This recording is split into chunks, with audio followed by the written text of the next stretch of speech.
Hello everybody, today I'm going to share with you my early 2009 MacBook.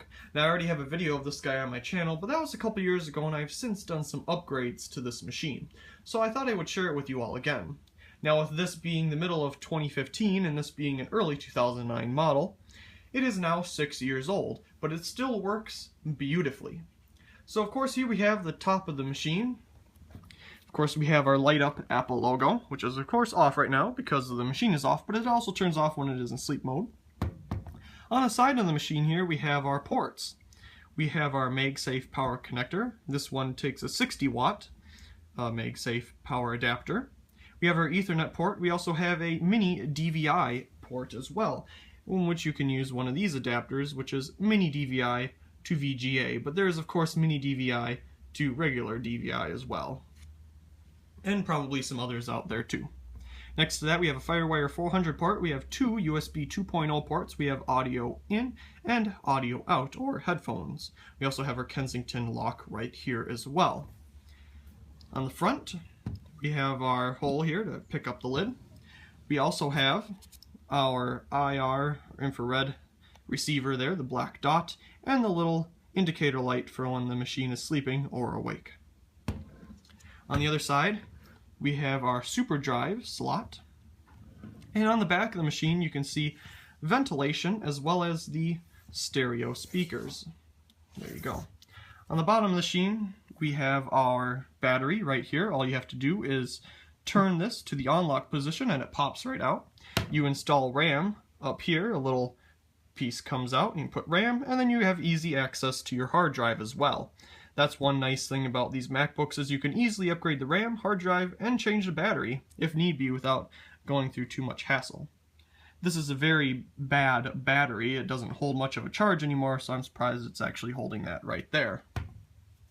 So we will turn this guy over and open it up. We can see the keyboard, which of course gets a little bit dirty after use. That can be cleaned with one of those Mr. Clean Magic Eraser things. Actually works quite well with these MacBooks. Of course you want to be careful that you don't get any water or anything within the circuitry itself. We have our trackpad, and this one also supports the two-finger scrolling and touch for right-click, for right-clicking like that. And of course we have our buttons for brightness and volume and all the extras as well. And our power button, which we will use now. Let me just get the camera pointed up towards the screen here.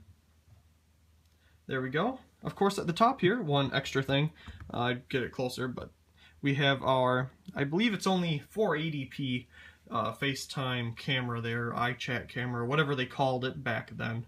That's a FaceTime camera, whatever. Anyway, let's turn the machine on. Here we go.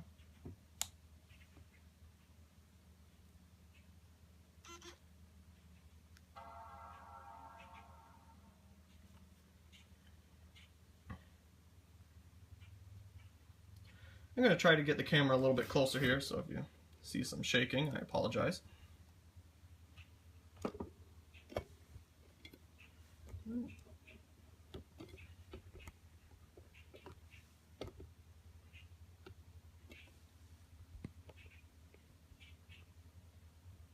Well, it's closer than it was,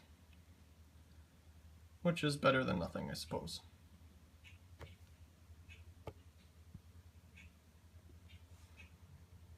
And there we have the Apple logo.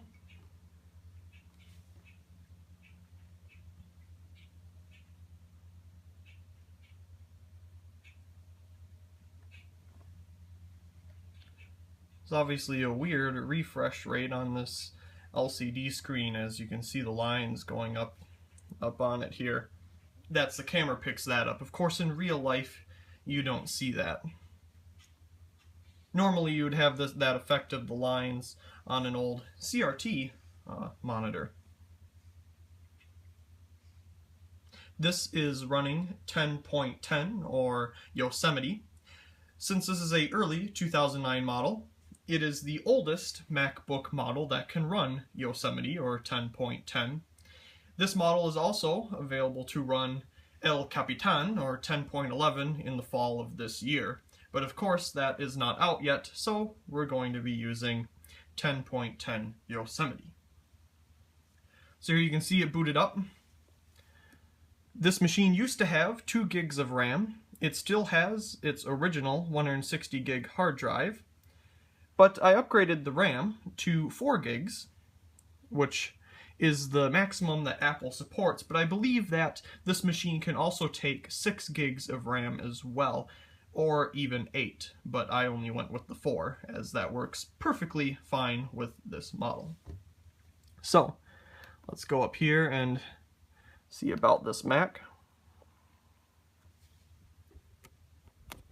I'll bring the camera in closer. You can see 10.10.3, early 2009, of course. It's a 2 GHz Intel Core 2 Duo with its now 4 gigs of RAM. Of course, like I said, it originally had 2. We can see our graphics there of 256 megabytes for video RAM. It has its original display. Sorry for the shakiness. It has its original 160 gig hard drive, which works just fine for this computer as I don't really use it as a daily driver. Here we can see our 4 gigs of RAM. And of course there's just support and service there as well. This machine works perfectly well with internet services and YouTube. I have not found any hiccups at all with any of the apps that are on here. As you can see, I got the different web browsers, so when I bring this to a friend's house, they can use whatever web browser they want, but I use Safari the most because it has all of my bookmarks synced across all of my other devices. All the applications that you can see here work just fine on this computer. Of course, iMovie takes a little bit longer than a newer Mac, but it works just fine.